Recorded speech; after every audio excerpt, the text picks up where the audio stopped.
विद्यार्थी मित्र हो, नमस्कार. आपण तृतीय वर्ष BA या वर्गाच्या स्पेशल 4 या विषयाअंतर्गत पहिल्या युनिटवरती चर्चा करत आहोत. या पहिल्या युनिटमधील फ्रेडरिक नीत्शे या तत्वचिंतकाबद्दल मी थोडक्यात माहिती पहिल्या व्हिडिओमध्ये देण्याचा प्रयत्न केलेला आहे. आता आपण या व्हिडिओमध्ये फ्रेडरिक नीत्शे यांची विल टू पॉवर ही संकल्पना किंवा शक्ती संकल्प नावाची जी काही संकल्पना आहे ती समजून घेण्याचा प्रयत्न करणार आहोत. आता आपण सुरुवातीला पाहिलं होतं की नीत्शेने ईश्वर नाकारलेला आहे. ईश्वर मृत झाला आहे किंवा गॉड इज डेड असं त्यांनी म्हटल्यानंतर त्याने मानवाच्या शक्तीला किंवा ज्याला आपण इच्छाशक्तीला जास्त महत्त्व दिले आहे आणि म्हणून मानवाची इच्छाशक्ती त्याच्या महामानव सुपरमॅन नावाच्या संकल्पनेतून उदयास आल्याचे आपल्याला दिसून येतं. आता ही महामानव जी संकल्पना आहे ती महामानव संकल्पना फ्रेडरिक नीत्शेने मांडण्याचा प्रयत्न करत असताना त्यांनी जे काही एक ग्रंथ लिहिला त्या ग्रंथामध्ये त्याने या सर्व गोष्टीचा उल्लेख केल्याचा आढळून येतो. त्याने the spake of Zarathustra the spoke of Zarathustra नावाचा एक ग्रंथ लिहिला होता. या ग्रंथामध्ये त्याने सुपरमॅन नावाची ही संकल्पना किंवा महामानव नावाची ही संकल्पना मांडली असल्याचे दिसून येते. आता या महामानव या संकल्पनेमध्ये त्याने नेमकं कोणत्या प्रकारचे विचार मांडलेले आहेत तर या ठिकाणीच आपल्याला हे दिसून येतं की फ्रेडरिक नीत्शे यांनी महामानव सुपरमॅन नावाची संकल्पना मांडत असताना त्या महामानवाचं जे काय रूपांतर आहे किंवा जे काही निर्मिती आहे ती कशाच्या जोरावरती होत असली पाहिजे तर ती विल टू पॉवर इच्छाशक्तीच्या जोरावरती होत असली पाहिजे असं या फ्रेडरिक नीत्शेचं म्हणणं आहे.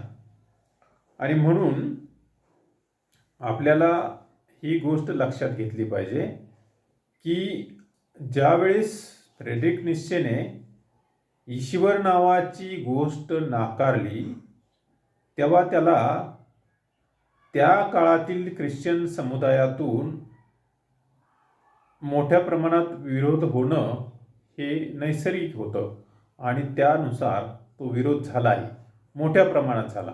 आणि म्हणून कधीकधी तेथील ख्रिश्चन समुदायाने या फ्रेडरिक नीत्शेच्या विचारसरणीवरती किंवा विचारांवरती आणि फ्रेडरिक नीत्शेच्या ग्रंथावरती बहिष्कार घालण्याचा प्रयत्न केलेला आहे.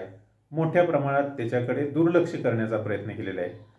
चांगल्या प्रकारचे विचार लिहून सुद्धा एका दैवभोळी किंवा आपण ज्याला म्हणू की धार्मिक मनोवृत्तीच्या समाजाने फ्रेडरिक नीत्शेच्या या विचारांकडे दुर्लक्ष केलं असल्यामुळे त्या फ्रेडरिक नीत्शे सुद्धा एक प्रकारच्या नैराश्यामध्ये किंवा नैराश्याच्या गर्तेत अडकला असल्याचं आपल्याला दिसून येतं.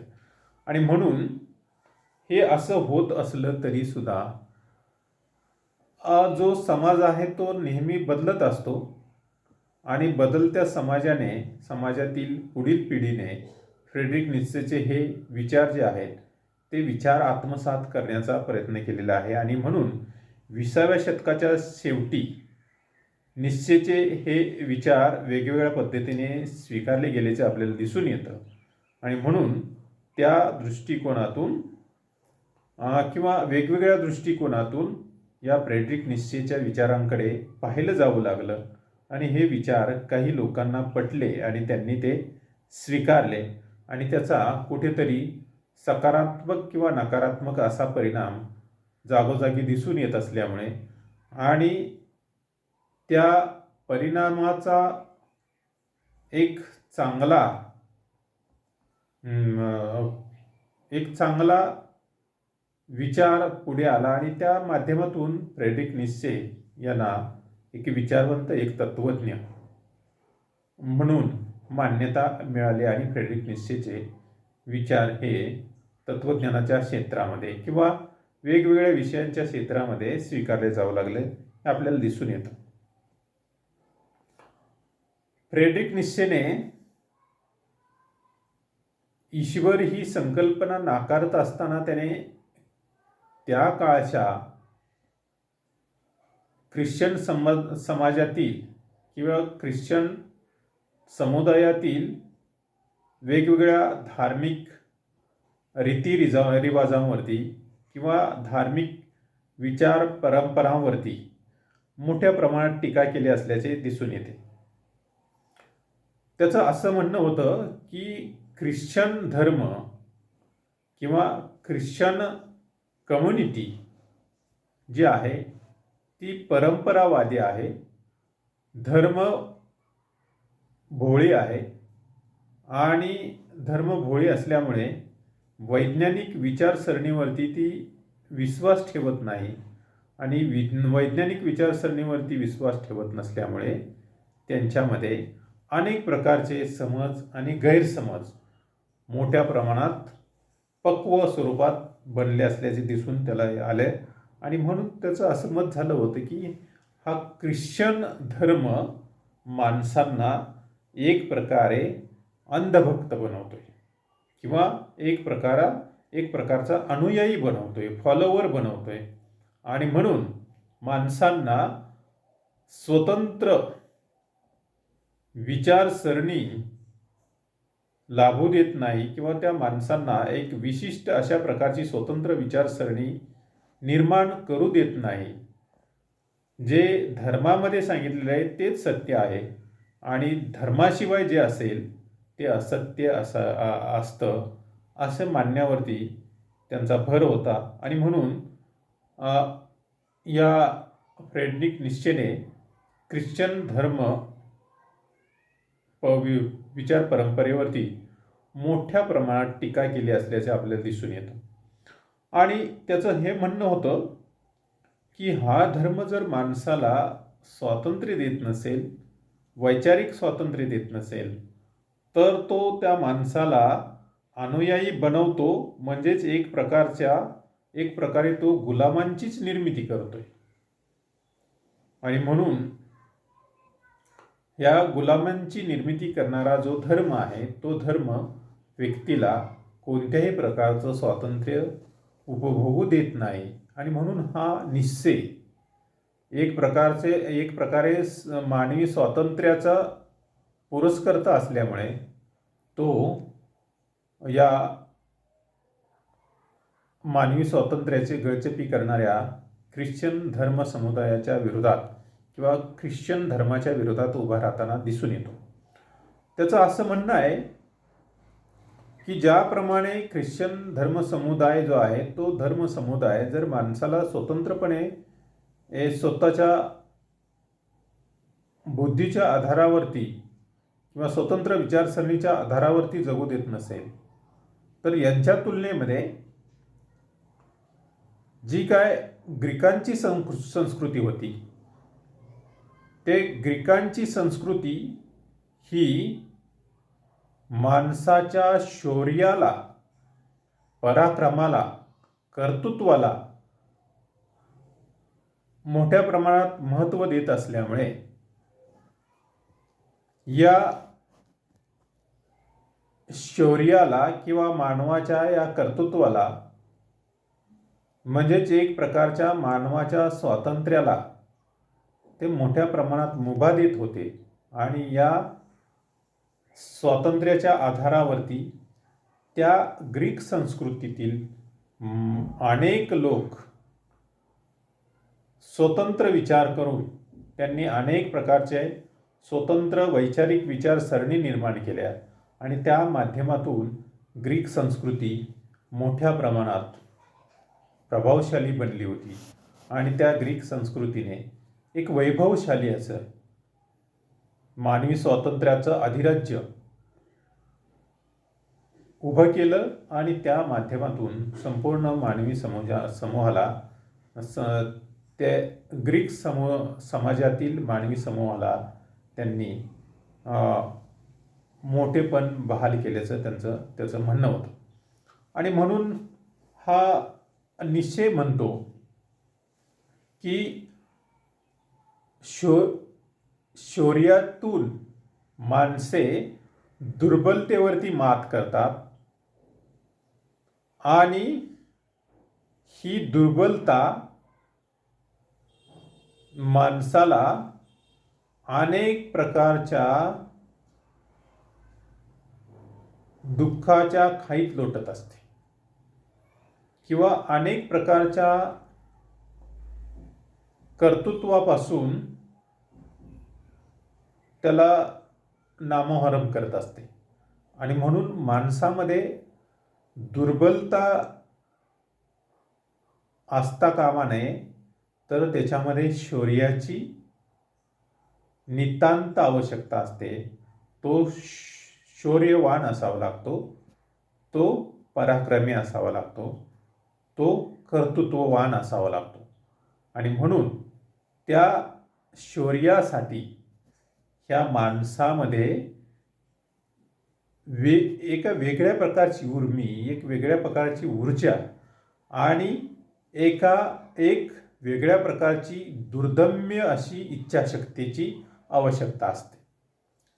आणि म्हणून प्रत्येक माणसाने आपल्यातील या शौर्याला आवाहन केलं पाहिजे किंवा आपल्यातील या शौर्याला, आपल्यातील कर्तृत्वाला शोधण्याचा प्रयत्न केला पाहिजे.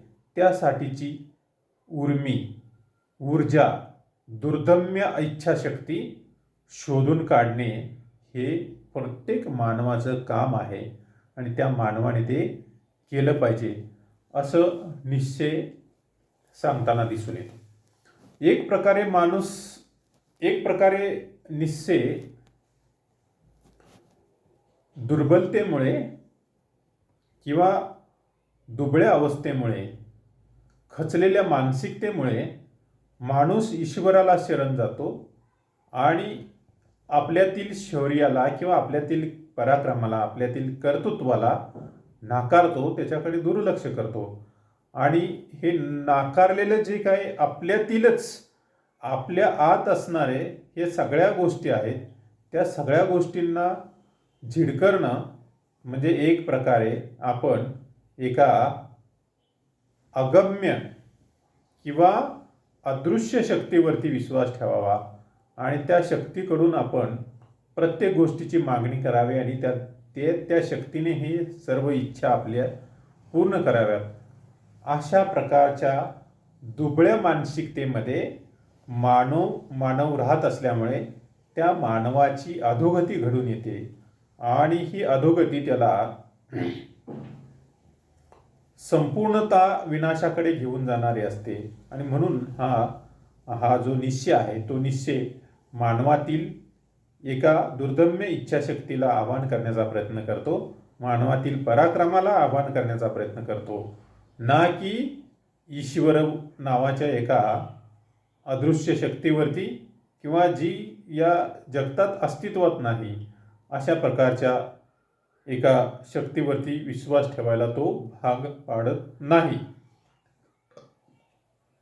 असं आपल्याला दिसतं. आता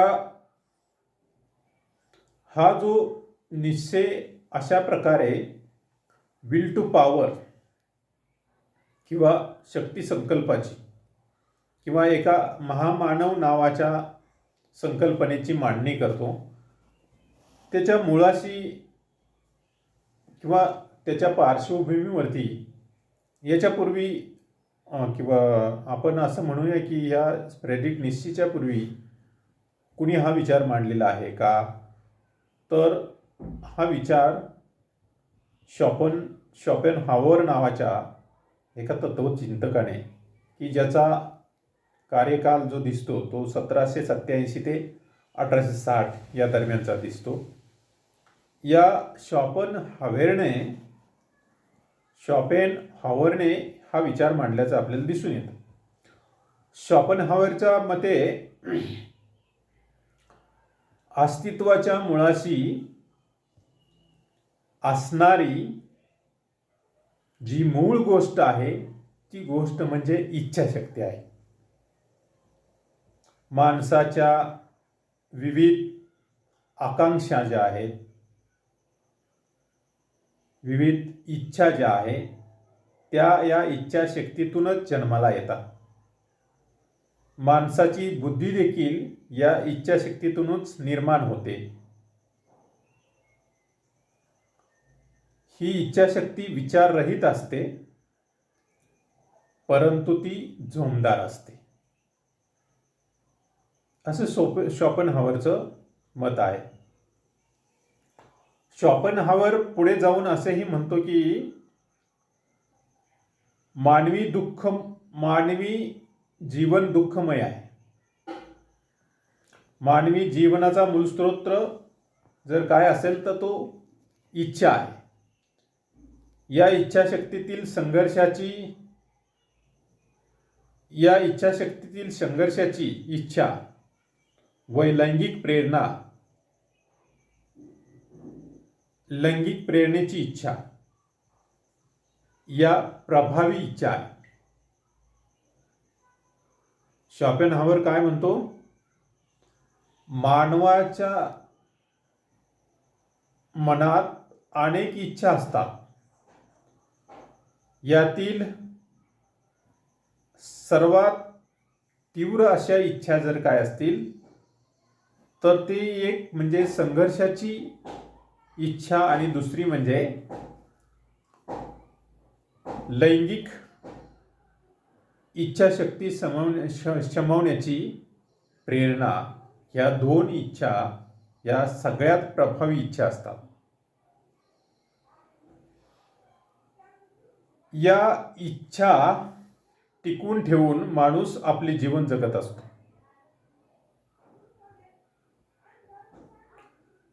मानवी मनात अनेक प्रकारच्या इच्छा निर्माण होत असतात आणि त्या सातत्याने वाढतच असतात.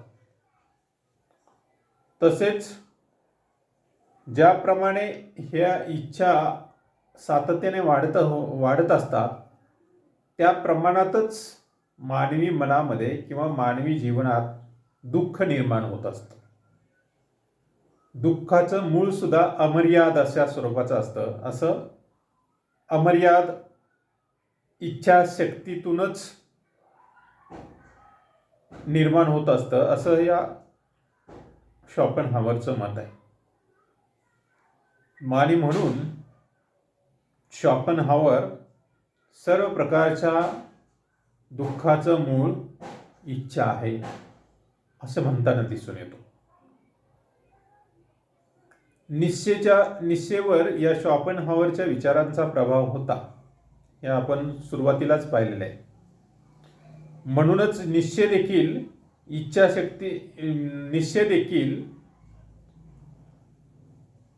मानवाच्या सर्व प्रकारच्या सुखदुःखाचं मूळ जर काय असेल तर त्याची इच्छा आहे.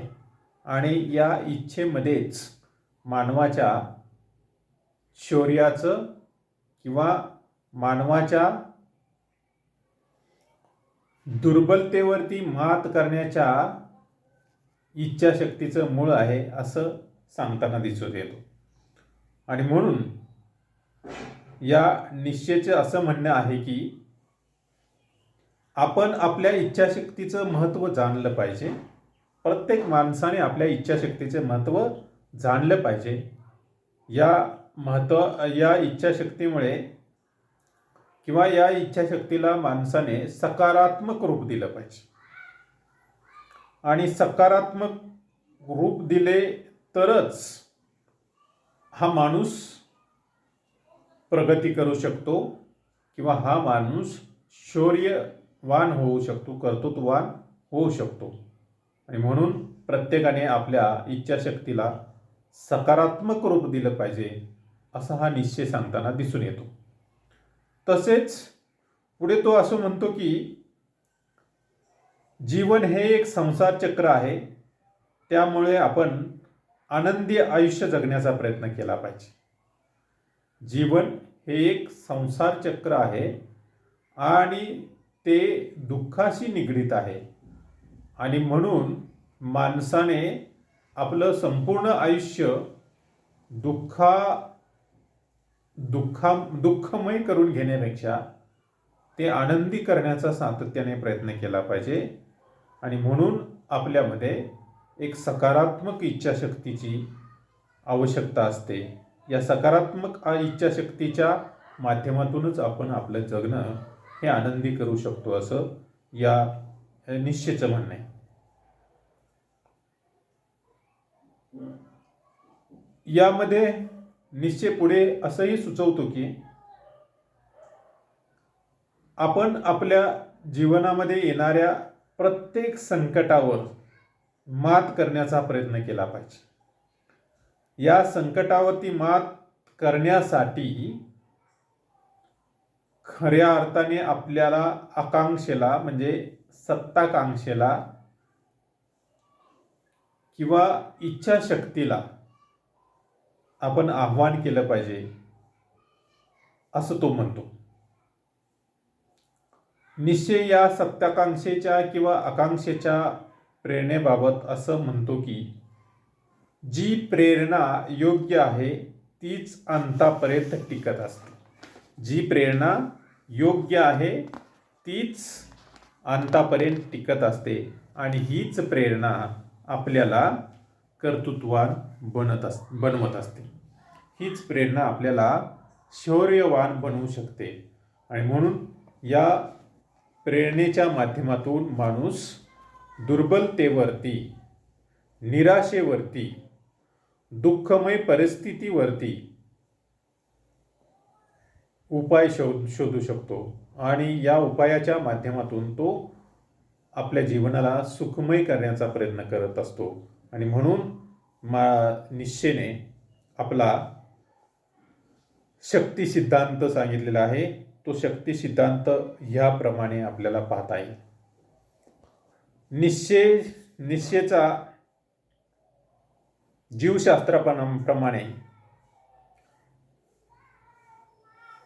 जीवशास्त्राप्रमाणे असा विचार आहे की प्राण्यामध्ये जगण्याची नैसर्गिक इच्छाशक्ती असते आणि ही मूलभूत इच्छा आहे. ते प्राण्यांचे सार तत्व आहे आणि म्हणूनच जीवन आहे आणि ते जगण्याची प्रेरक शक्ती म्हणजे प्रेरणा सुद्धा आहे. परंतु निश्चयाच्या म्हणण्याप्रमाणे प्राण्यांमध्ये जगण्याची ही मूलभूत इच्छा असली तरी सुद्धा प्रत्येक प्राणी जगायचं म्हणून जगत असतो. पण यातील मानव नावाचा जो प्राणी आहे तो आपलं जगणं अधिक सुखशाली करण्यासाठी प्रयत्न करत असतो. काल मिळालेलं जे जगणं आहे ते आज जगावं लागू नये याच्यासाठी तो सातत्याने वेगवेगळ्या प्रकारच्या कृती करत असतो, वेगवेगळ्या प्रकारचे प्रयत्न करत असतो आणि या प्रयत्नांच्या बळावरती तो आजच्यापेक्षा उद्यापेक्षा त्यानंतरचा कालावधी अधिक सुखशाली असावा यासाठी त्याचा प्रयत्न असतो. आणि या सर्व प्रयत्नांच्या पाठीमागे एक प्रकारची शक्ती असते आणि ती इच्छाशक्ती असते, ती एक प्रकारची आकांक्षा असते. या शक्तीलाच तो